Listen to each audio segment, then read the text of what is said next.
Hello मेरे दोस्तों, स्वागत है आपका हमारे यूट्यूब चैनल में। तो आज का टॉपिक है हमारा एक्सरसाइज 5.3। क्लास 8 का आज 5.3 चैप्टर हम सॉल्व करेंगे। एक्सरसाइज 5.3। तो इससे पहले हम कुछ आपको पॉइंट बताएंगे, ज़रा उसको ध्यान से देखेंगे सभी बच्चे। देखो, जैसे कि ये मैं वर्ग लिख रहा हूँ, ठीक है ना। एक का वर्ग होता है 1, 2 का वर्ग होता है 4, 3 का वर्ग होता है 9, 4 का 16, 5 का वर्ग होता है आपका 25, 6 का 36,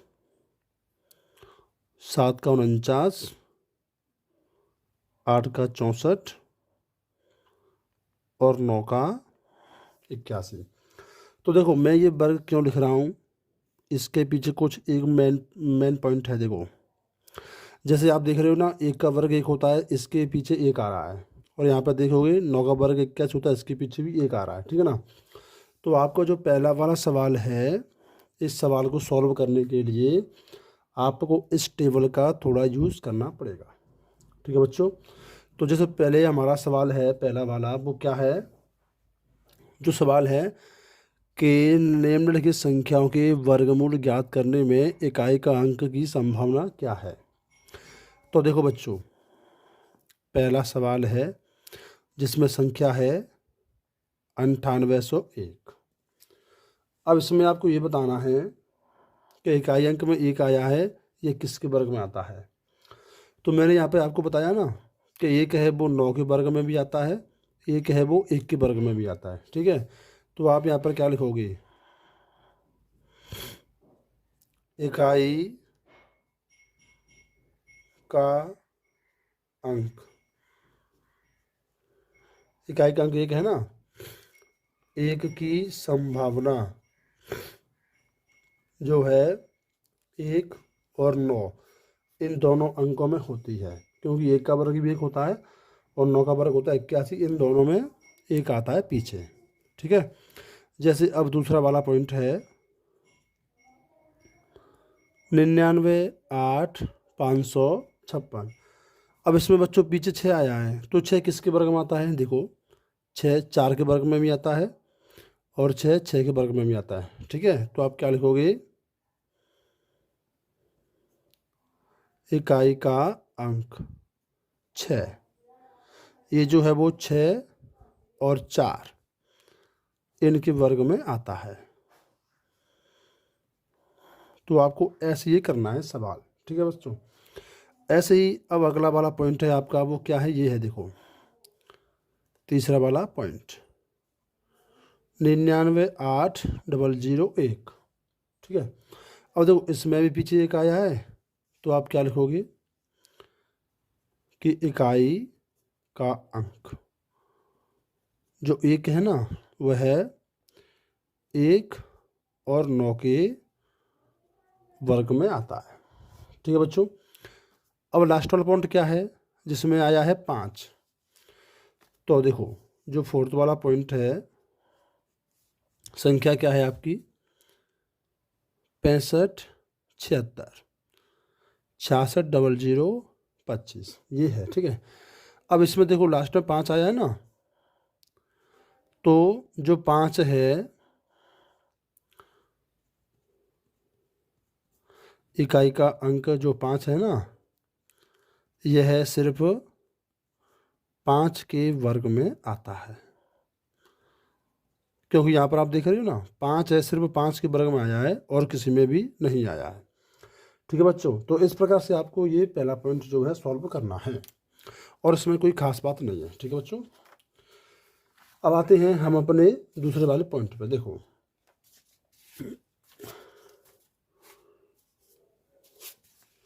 अब इसमें क्या कह रहा है आपको कि बिना गणना किए वह संख्या बताएं जो वास्तव में पूर्ण वर्ग नहीं है। देखो बच्चों, तो क्वेश्चन नंबर सेकंड, मैं आपको इसके लिए भी थोड़ा पॉइंट बताऊंगा। पूर्ण वर्ग किसका होता है? देखो,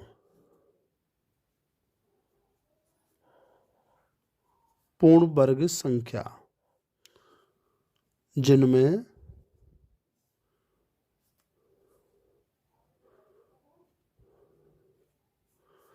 इकाई का अंक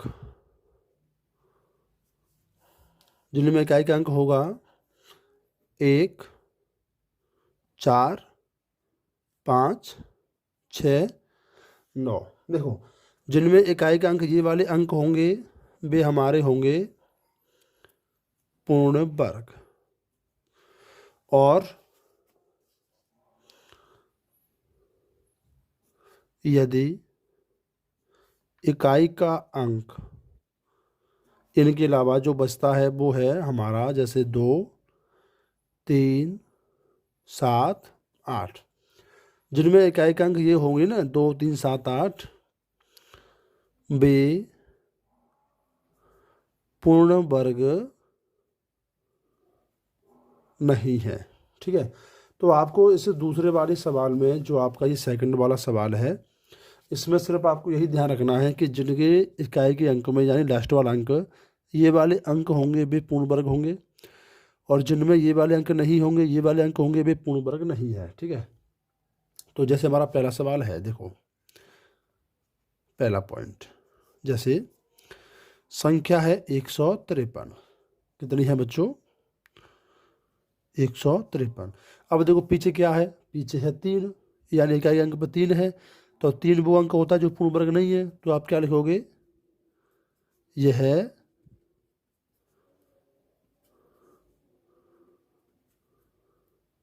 पूर्ण वर्ग नहीं है। ठीक है, सेकंड वाला पॉइंट क्या है? सेकंड वाला है हमारा 257। अब इसमें आप क्या देख रहे हो भाई? इसमें पीछे 7 है, और 7 है वो पूर्ण वर्ग नहीं होता है, तो आप क्या लिखोगे? यह है पूर्ण वर्ग नहीं है। समझे? अब अगला 408, तीसरा वाला पॉइंट। तो देखो 8 है वो भी पूर्ण वर्ग नहीं है, तो आप क्या लिखोगे? यह है पूर्ण वर्ग नहीं है। ठीक है, लेकिन अब लास्ट वाला पॉइंट है वो है 441। फोर्थ वाला पॉइंट है 441। अब इसमें एक आया लास्ट में, तो जिसमें एक होता है वो पूर्ण वर्ग होता है, ये देखो, है ना? तो आप क्या करोगे? यहाँ पे लिखोगे यह है पूर्ण वर्ग है। ठीक है ना? अगर कारण पूछता है तो कह देना कि इकाई का अंक 3 है जो पूर्ण वर्ग नहीं होता है। ठीक है बच्चों, तो वैसे आपको ये सवाल करना है। ठीक है, अब आते हैं हम इसके तीसरे वाले पॉइंट, क्वेश्चन नंबर 3 पे आते हैं। तो क्वेश्चन नंबर जो 3 कह रहा है वो क्या है? बार बार घटाने की विधि से 100 और 169 का वर्गमूल ज्ञात करो। ठीक है, विधि है आपकी बार बार घटाना, और संख्या कौन सी है बच्चों? पहली संख्या है वो है आपकी 100। अब 100 का वर्गमूल आप निकालोगे। ठीक है ना? क्या करना है? 100 का वर्गमूल। तो सभी बच्चे ध्यान देंगे। देखो, हम क्या करते हैं, एक से स्टेप बनाना शुरू करते हैं। स्टेप नंबर 1, जो संख्या है आप इन संख्याओं से विषम संख्या घटाओगे। जैसे पहले 100 में से हम 1 से स्टार्ट करते हैं, 1 हमारी सबसे छोटी विषम संख्या होती है। ठीक है, तो 100 में से गया बचेगा 99। अब दूसरा स्टेप घटाओगे तो 99 है, जिसमें से घटाएंगे हम 3, अगली विषम संख्या यही है, तो बचेगा 96। ठीक है, अब है तीसरा स्टेप, 96 से 5 घटाओगे तो बचेगा 91। अगला स्टेप, 91 से 7 घटाओगे 84, यानी कि आपको विषम संख्या ऐसे क्रम से घटाती जानी है। ठीक है, पांचवा स्टेप 84 माइनस के 9, बचेगा 15। अब 75 बचेगा, 75 से घटाना है 11, क्योंकि 11 की बारी है, तो बचेगा 64। अब देखिए 7वां स्टेप, 64 माइनस के 13 किया हमने, तो क्या बचेगा बच्चों? 51। ठीक है। अब है 8वां स्टेप, 51 माइनस के 15, तो ये बचेगा 36। अब आ गया अगला पॉइंट 9, 36 माइनस के 17, तो ये बचेगा आपका 19। ठीक है। अब 10वां पॉइंट है 19, जिसमें से बारी है 19 को घटाने की, क्या बचेगा? 0। जब आपका घटाने पर 0 आ जाए, यहीं पर आप इसको रोक दोगे और स्टेप गिनोगे, 1 2 3 4 5 6 7 8 9 10, ये देखो 10 स्टेप है ना। तो आप लिखोगे कि 100 का वर्गमूल 10। जितने स्टेप हमारे बनेंगे उतना ही हमारा वर्गमूल आएगा। ठीक है बच्चों। तो अब देखो ऐसे ही मैं आपको अगला सवाल है 169, इसे भी बता रहा हूँ। ठीक है ना। देखो दूसरा पॉइंट हमारा 169, इसका निकालना है वर्गमूल, और विधि वही है, बार बार घटाना। तो देखो पहला पॉइंट 169 से 1 घटाया 168। ठीक है, विषम संख्या ही घटाते हैं आप। ठीक है। अब दूसरा स्टेप 168 से 3 घटाओगे तो 165। अगला स्टेप 165 से घटाओगे आप 5, 160 बचा। ठीक है। अब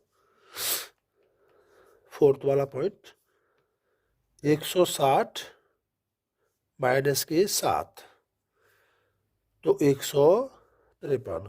ठीक है बच्चों। घटाने में थोड़ा ध्यान देना है, कहीं आप गलत ना कर दें। तो 153, अब इससे आप क्या घटाओगे? इससे घटाओगे 9, तो आपकी संख्या आएगी 144। ठीक है बच्चों। इस प्रकार से आपको घटाते जाना है, थोड़ा केयरफुली, जब तक 0 नहीं आ जाता है तब तक आप घटाते रहोगे। अगला स्टेप देखेंगे हम 144 से घटाएंगे 11, तो 133, 133 बचा। ठीक है। अब है बस आपको घटाने में थोड़ा ध्यान देना है, 133 में से 13 घटाना है, क्योंकि विषम संख्या देखो पहले 1 3 5 7 9 11 13, ऐसे विषम संख्या ही घटाएंगे। ठीक है। तो क्या बचा? 120। ठीक है। अब है हमारा 8वां पॉइंट 120 माइनस के 15, तो 105 बचा। ठीक है। अब मैं यहाँ पे लेता हूँ पॉइंट नंबर 9, 105 में से घटाने की बारी है 17 की, तो आपका बचेगा ये 88। ठीक है। 10वां पॉइंट है 88 में से घटाने की बारी है 19 की, तो बचेगा आपका 80 70 69। ठीक है। अब 11 वाला पॉइंट 69 से घटाने की बारी है 21 की, तो ये बचेगा आपका 48। ठीक है। 12 पॉइंट है 48 से घटाने की बारी है 23 की, तो बचेगा 25। अब है 13 वाला पॉइंट 25 से घटाओगे आप 25, क्या बचेगा? 0। तो देखो 0 आ गया। कुल स्टेप कितने हैं? कुल स्टेप हमारे 13 है, तो आप क्या लिखोगे? 169 का वर्गमूल है हमारा 13। ठीक है। तो इस प्रकार से आपको ये सवाल करने हैं, इस प्रकार से। तो हमारे 3 सवाल हो गए फिनिश। अब हम आते हैं अपने अगले सवाल नंबर 4 पे। सवाल नंबर 4 क्या कह रहा है बच्चों कि अभाज्य गुणनखंड विधि से निम्न संख्याओं का वर्गमूल ज्ञात करो। ठीक है, देखो नंबर 4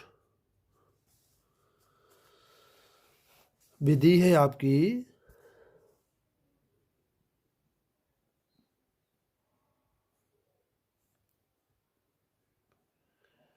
अभाज्य गुणनखंड। ये विधि है। तो सवाल है पहला 729। पहला सवाल 729। अब देखो आपको क्या करना है, इसकी सबसे पहले गुणनखंड करनी है। देखो 729 के गुणनखंड करेंगे तो 3 का भाग दे दो। 3 दूनी 6, 3 चौके 12, 3 तिल का 9। अब 3 का भाग दे दो। 3 अट्ठे 24, 3 एक 3। अब 3 से भाग देंगे तो 27, फिर 3 से भाग देंगे तो 9, फिर 3 का भाग दिया 3 बार, फिर 3 का भाग देंगे 1 बार। तो ये हो गए हमारे गुणनखंड। ठीक है, अब क्या करना है, दो दो संख्याओं का जोड़ा बनाना है इस प्रकार से। ठीक है, तो देखो एक जोड़ा यहाँ पर आ जाएगा, एक जोड़ा से एक संख्या, एक जोड़ा यहाँ पर है इसमें से एक संख्या, एक जोड़ा यहाँ पर है इसमें से एक संख्या ले लो, और इन तीनों कर दो गुणा। 3 तर का 9, 9 3 27। तो ये आपका वर्गमूल आ जाएगा। आप लिख दोगे 729 का वर्गमूल बराबर 27। ये आ गया आंसर। ठीक है, अब ऐसे ही अगला वाला सेकंड संख्या है आपकी 400। देखो तो 400 का आपको करना है गुणनखंड। ठीक है, सबसे पहले 2 का भाग दे दिया, 200 बार गया, फिर 2 का दे दिया 100 बार गया, फिर 2 का दे दिया 50, फिर 2 का 25, अब 5 का 5 बार, फिर 5 का 1 बार। तो देखो बच्चों इसमें जोड़ा बनाओगे, 1 2 का बन गया, 1 2 का यहाँ पे बन गया, 1 5 का बन गया। ठीक है, तो जो जोड़ा है 2 हमारे 2 के है और 1 5 का, तो 2 दूनी 4, 4 पंजे 20। तो 400 का वर्गमूल क्या आएगा आपका, आएगा 20। ठीक है, तो अब देखो आगे। अब मैं इसमें से आपको थोड़ी बड़ी बड़ी सवाल बताता हूँ, जैसे 4096। ये थोड़ा बड़ा वाला सवाल है। ठीक है ना, ये संख्या है हमारी 4096। अब इसका वर्गमूल क्या होगा, देखो ये हमारा 4th वाला पॉइंट है 4096। देखो बच्चों सबसे पहले हम इसके करते हैं गुणनखंड 4096। देखो